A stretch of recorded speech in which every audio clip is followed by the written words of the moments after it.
السلام علیکم ورحمۃ اللہ وبرکاتہ۔ الحمد للہ نحمده ونصلی ونسلم علی حبیبہ الکریم، اما بعد فاعوذ باللہ من الشیطان الرجیم، بسم اللہ الرحمن الرحیم۔ والعصر ان الانسان لفی خسر الا الذین آمنوا وعملوا الصالحات وتواصوا بالحق وتواصوا بالصبر۔ صدق اللہ مولانا العظیم وصدق رسولہ النبی الامین المعین الکریم، ونحن على ذلك لمن الشاہدین ومن الشاکرین والحمد للہ رب العالمین۔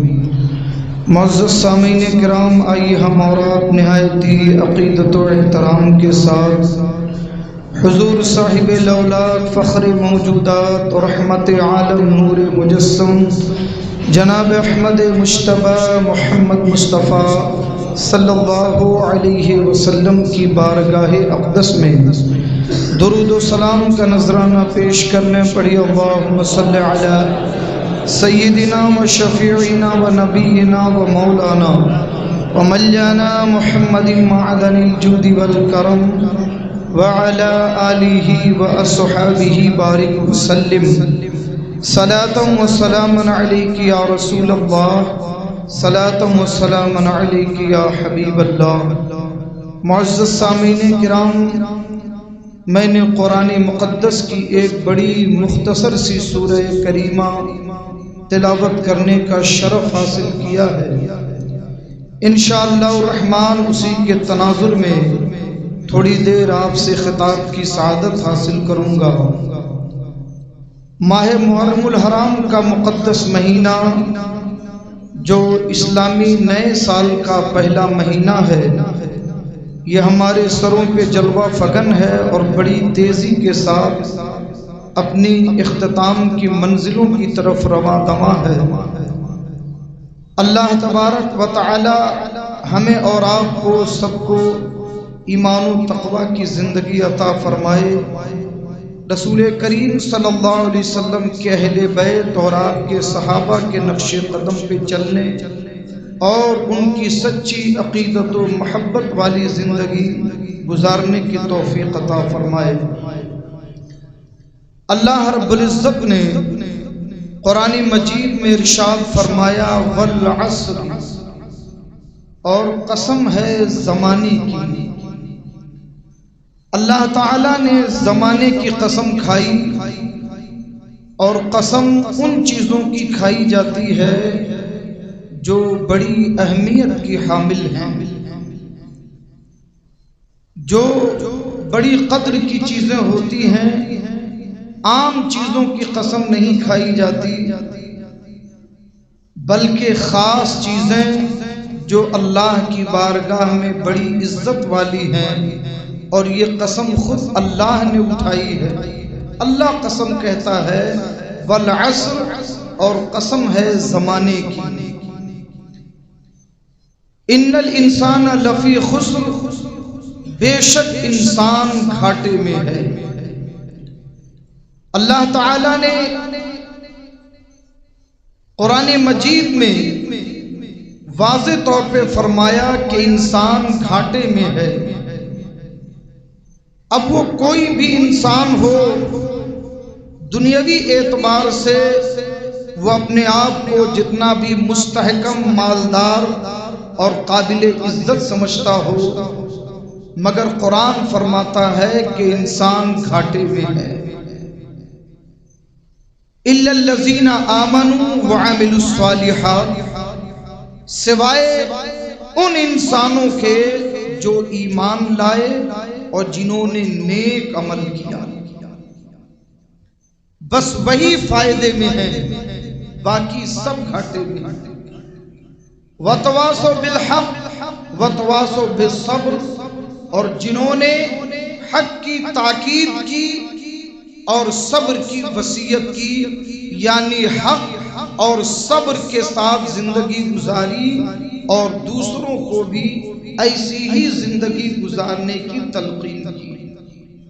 یہ آیت کریمہ بڑی مختصر ہے مگر ہماری ایک لمبی زندگی کے لیے ایسے خطوط قائم کرتی ہے، ایسے راستے واضح کرتی ہے جس پر چل کے ہم دنیا اور آخرت دونوں کی کامیابی حاصل کر سکتے ہیں۔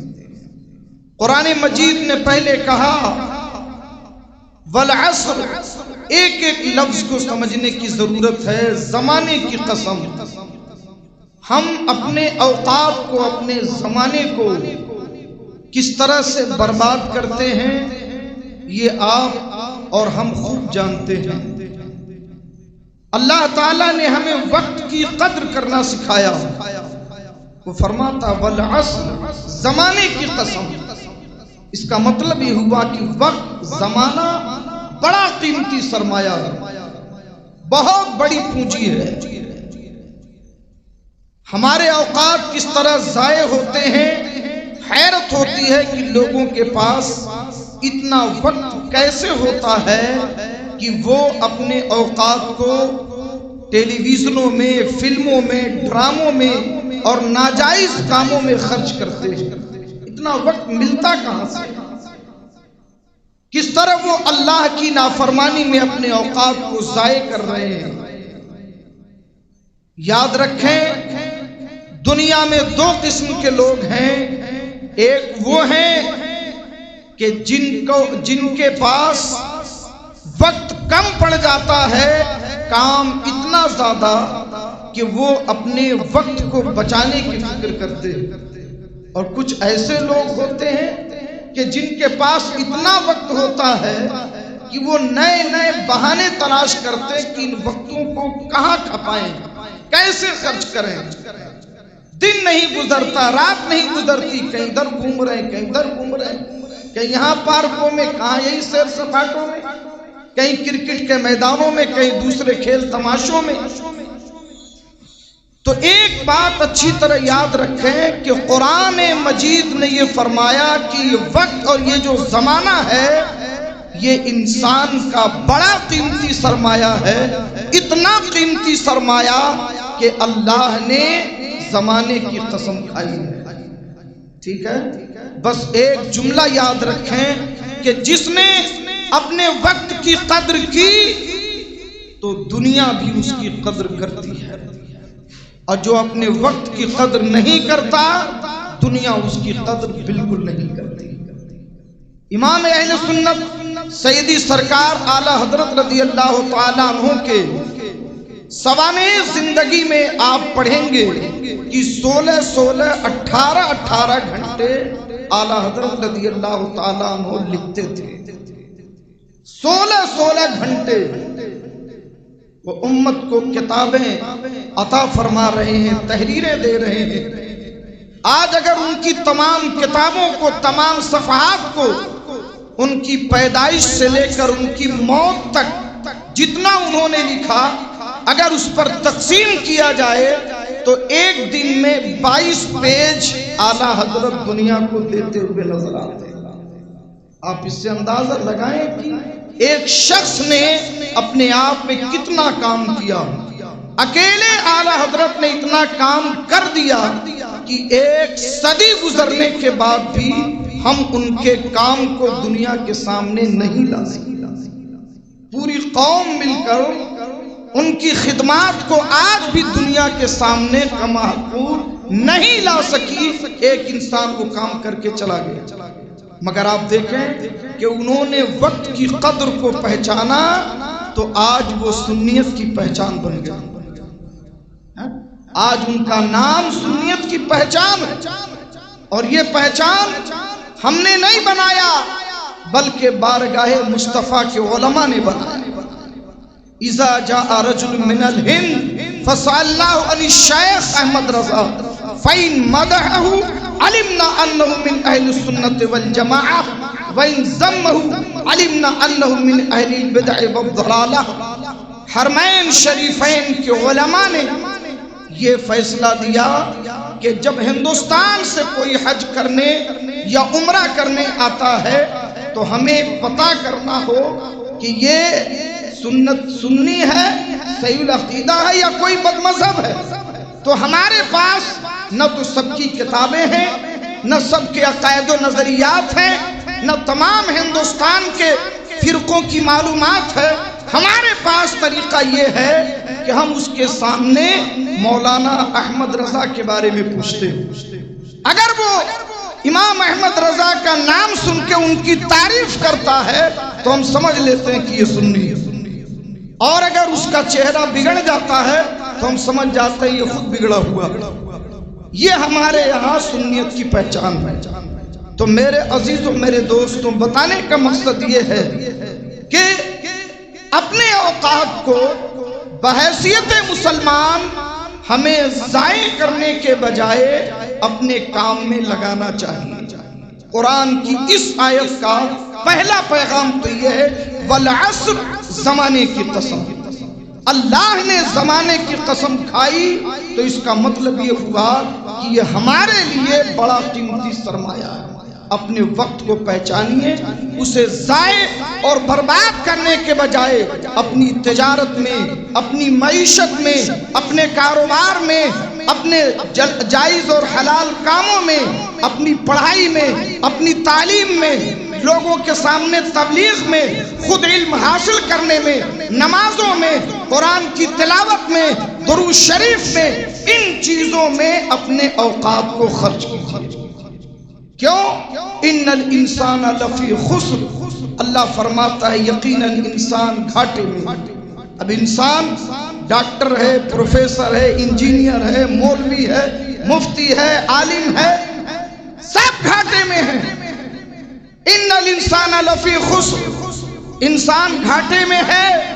وہ مصنف ہے مگر گھاٹے میں ہے، محقق ہے مگر گھاٹے میں ہے، امام ہے مگر گھاٹے میں ہے، عالم ہے مگر نقصان میں ہے، مفتی ہے مگر نقصان میں ہے، ڈاکٹر ہے، انجینئر ہے، پروفیسر ہے، تاجر ہے، بزنس مین ہے۔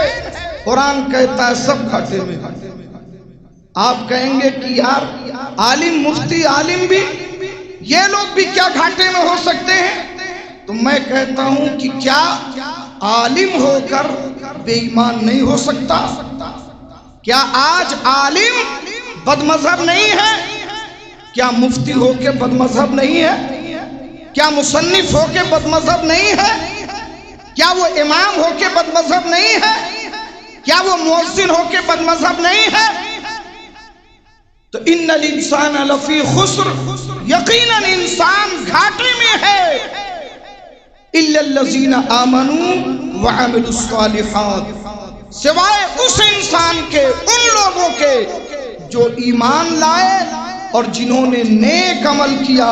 اگر ایمان والا اور نیک عمل والا آٹو رکشہ چلاتا ہے، بھاجی سبزی بیچتا ہے، باکڑے لگاتا ہے، ٹھیلے کھینچتا ہے تو وہ کامیاب ہے، اور اگر وہ عالم ہو کر بد مذہبیت پھیلاتا ہے تو وہ گھاٹے میں۔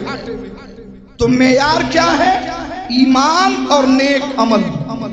یہ جس کے پاس بھی ہے، چاہے وہ ڈاکٹر صاحب کے پاس ہو، پروفیسر صاحب کے پاس ہو، ماسٹر صاحب کے پاس ہو، انجینئر صاحب کے پاس ہو، عالم صاحب کے پاس ہو، حافظ صاحب کے پاس ہو، جس کے پاس بھی ایمان اور تقوی ہے، ایمان اور نیک عمل ہے، قرآن فرماتا ہے کہ وہ گھاٹے میں نہیں ہے۔ کیوں؟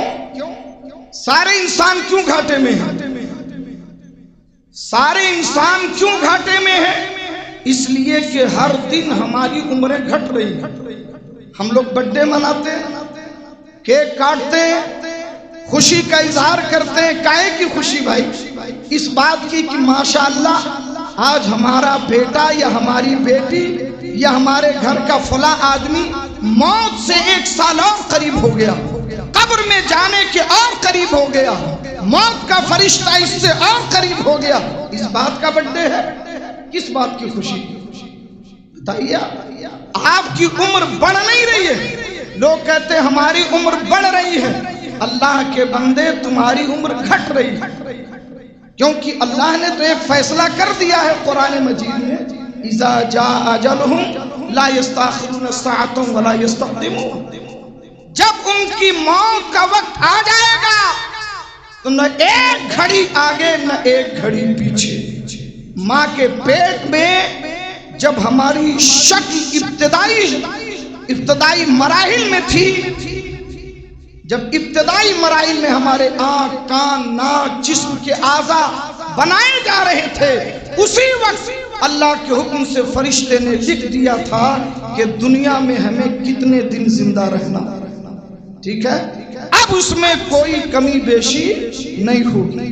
اللہ تعالیٰ نے جس کی موت کا جو وقت متعین کیا، تو ہم مان لیجئے آپ کی عمر 60 سال کی ہے، اللہ بہتر جانتا ہے، اگر 60 سال کی عمر ہے تو اب آپ نے 20واں برتھ ڈے بنایا تو 20 سال تو آپ کی عمر کے کم ہو گئے نا، تو اب تو 40 ہی سال بچے، پھر اگلے سال آپ 21واں مناتے ہو، 22واں مناتے ہو، تو کس بات کی خوشی ہے بھائی؟ ہاں اگر اس بات کی خوشی ہے کہ ماشاءاللہ اب ہم قبر کے اور قریب ہو گئے تو بالکل یہ خوشی منائیں، بالکل یہ صحیح ہے۔ آپ موت سے قریب ہوئے، قبر کے قریب ہوئے، قبرستان کے قریب ہوئے، تو یہ عمریں بڑھتی نہیں ہیں بلکہ عمریں گھٹ رہی ہیں۔ تو اللہ فرماتا ان الانسان لفی خسر، سارے انسان گھاٹے میں ہیں کیونکہ سمجھی عمریں گھٹ رہی ہیں نا۔ تو اب جب عمریں ضائع ہو رہی ہیں اور وہ لہو لعب میں ہے، بے ایمانی میں ہے، اللہ کی نافرمانی میں ہے، اللہ کی رحمت سے دور، ایمان اور تقوی سے نفور، تو اب اس کا جو بھی دن گزر رہا ہے وہ ہر ایک دن اسے جہنم سے اور قریب کر رہا ہے۔ نہیں سمجھے؟ اس لیے انسان کیا ہے؟ گھاٹے میں۔ ہاں جو ایمان والا ہے اور جو نیک عمل والا ہے، عمر اس کی بھی گھٹ رہی ہے مگر وہ روز بروز جنت کے قریب ہو رہا ہے، روز بروز اللہ کی رحمت کے قریب ہو رہا ہے، روز بروز قبر میں دیدار مصطفیٰ کے قریب ہو رہا ہے۔ اس کی منزل، اس کا مقام، اس کا وطن اصلی جو اللہ کی جنت ہے وہ قریب ہو رہی ہے، اس لیے وہ گھاٹے میں نہیں۔ بات سمجھ میں آئی؟ تو ساری دنیا گھاٹے میں ہے مگر ایمان والا اور نیک عمل والا یہ گھاٹے میں نہیں ہے، یہ تو رب کی رحمت سے قریب ہو رہا ہے۔ تو یہ ہمیں اپنی زندگی کا یہ فلسفہ قرآن مجید کی یہ آیت مبارکہ ہمیں سمجھاتی ہے۔ اللہ فرماتا ہے سوائے اس کے جو ایمان والے اور نیک عمل والے ہیں، ٹھیک ہے، اللہ تبارک و تعالی فرماتا ہے وَتَوَاصَوْا بِالْحَقِّ، اور جو حق کی تاکید کرتے ہیں، وَتَوَاصَوْا بِالصَّبْرِ، اور جو صبر کی وصیت کرتے ہیں، حق پر خود بھی قائم رہتے ہیں، صبر کے ساتھ زندگی گزارتے ہیں اور دوسروں کو بھی تاکید کرتے ہیں، وہ لوگ کامیاب ہیں۔ اگر کامیابی کا یہ معیار ہے تو ہمیں پتہ چل گیا کہ کربلا میں کامیاب کون تھے۔ اگر کامیابی کا یہ معیار ہے تو دیکھو ایمان کدھر ہے، تقوی کدھر ہے، پرہیزگاری کدھر ہے، حق پر استقامت کدھر ہے، اور صبر والی زندگی کس کے ساتھ ہے۔ تو اللہ نے اعلان کیا، اللہ فرماتا ہے کہ یہ لوگ کامیاب ہیں۔ ترمذی شریف میں ہے، یہ دیکھو یہ جو وقت ہے نا جس کو ہم ضائع کرتے ہیں، بہت قیمتی سرمایہ ہے، اسے ضائع کرنے کے بجائے اسے کام میں لائیے، ٹھیک ہے۔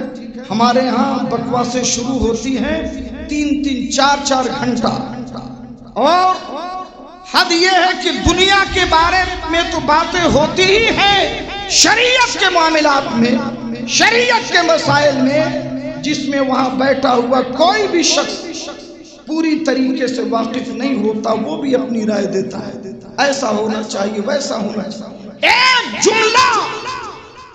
جملہ اگر کسی نص قطعی کے خلاف ہو گیا، شریعت مطہرہ کے اصول کے خلاف گیا، تمہیں پتہ بھی نہیں چلے گا، تمہارا ایمان ختم ہو جائے گا، تمہارا نکاح باطل ہو جائے گا۔ اتنا آسان نہیں ہے کہ شریعت کے معاملات میں آپ بیٹھ کے بکواسیں کرتے رہو، نہیں، اللہ نے فرمایا فَاسْأَلُوا أَهْلَ الذِّكْرِ إِن كُنتُمْ لَا تَعْلَمُونَ، جن چیزوں کے بارے میں تمہیں علم نہیں ہے اہل علم سے، علماء سے، شریعت کے جانکاروں سے اس بارے میں بات کرو، ان سے مسئلہ پوچھو۔ ہر ایک کو اللہ نے اس کی اجازت نہیں دی ہے۔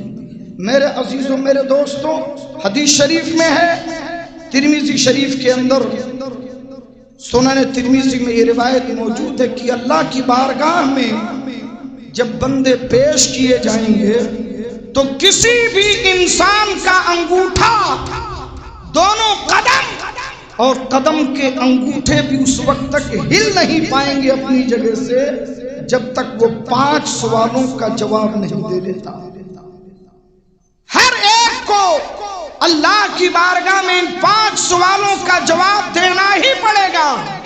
اگر یہ دینا ہے اور واقعی دینا ہے، یقینی ہے، تو ان 5 سوالوں کا کیا جواب دو گے؟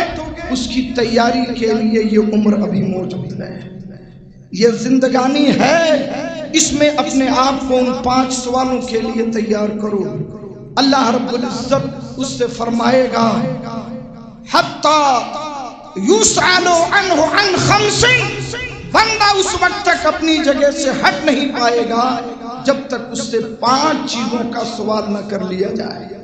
پہلا سوال اس سے یہ ہوگا کہ میں نے تمہیں ایک عمر عطا فرمائی، یہ جو عمر عطا فرمائی، اس عمر کو تم نے دنیا میں کہاں گزارا اور کیسے گزارا؟ یہ جو بکواسیں اور سنیمے اور کھیل کود میں اور دنیا کے لہو و لعب میں، خرافات میں جو اپنے وقت کو ضائع کرتے ہیں، وہ جواب دیں گے کہ مولا یہ فلمیں ہم نے دیکھی، ایسے وقت کو ضائع کیا۔ کیا جواب دو گے رب کی بارگاہ؟ سب سے پہلا سوال، یہ زندگی تم نے کہاں گزاری؟ حالانکہ رب جانتا ہے، خوب جانتا ہے، مگر تم سے تمہارے جرم کا اقرار کرائے گا، اور بچ نہیں پاؤ گے وہاں کہ جھوٹ تو بول ہی نہیں سکتے، اگر بولا تو تمہارا جسم خود ہی اس کے خلاف گواہی دے گا۔ تو پہلا سوال یہی ہوگا کہ اس عمر کو کہاں گزارا۔